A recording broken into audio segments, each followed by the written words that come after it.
ఏపీలో ఉన్న 171 ఆలయాల నుంచి మట్టి తీసుకొచ్చారు. ప్రపంచంలో 80 పవిత్ర స్థలాల నుంచి మట్టి తీసుకొచ్చారు. 35 నదుల నుంచి పవిత్రమైన నీళ్లు తీసుకొచ్చారు. వాటి బలం ఊరికే ఎట్టపోతుంది చెప్పండి. ఆ పని జరగడం కాస్త ఆలస్యం అయింది, కానీ మళ్ళీ అక్కడే మొదలైంది. అమరావతిని నిర్మించకుండా అడ్డుకోవడానికి చేసిన ప్రయత్నాలన్నీ పటాపంచలయ్యాయి. ఏది ఎట్టా జరగాల్సి ఉంటుందో అట్టాగే జరుగుతుంది అనటానికి అమరావతి నిర్మాణమే ఓ సాక్ష్యం. నిజానికి అమరావతిని జగనన్నే నిర్మించి ఉండొచ్చు. అట్లా జరిగుంటే అన్న పరిస్థితి మరోలా ఉండేది కాబోలు. కానీ జగనన్నకి ఆ బుద్ధి దేవుడు ఇవ్వలేదు. అందుకే అమరావతిని నాశనం చేసి తాను కూడా నాశనం అయ్యాడు. ప్రజల దృష్టిలో 11లా మారిపోయాడు. ఇప్పటికి కూడా జగనన్న తాను పట్టిన కుందేలకు 3 కాళ్ళంటున్నాడు. అమరావతిపై కుట్రలు చేస్తున్నాడు. కానీ ఈసారి జగనన్న పప్పులేం ఉడకవు. ఇప్పటికే పనులన్నీ మొదలెట్టడానికి కాంట్రాక్ట్ పొందిన సంస్థలన్నీ రెడీగా ఉన్నాయి. ఒక్కరోజు కూడా పనులు పెండింగ్ లో ఎట్టకుండా పనులు చేయబోతున్నారు. ఒక్కసారి అమరావతి ఊపందుకుంటే ప్రైవేటు పెట్టుబడులు క్యూ కడతాయి.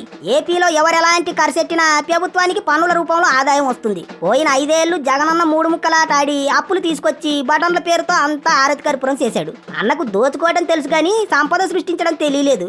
అమరావతి అనుకున్న సమయానికి పూర్తవుతే రాష్ట్రానికి తిరిగే లేదు. ఇందులో ఎట్లాంటి డౌటే లేదు.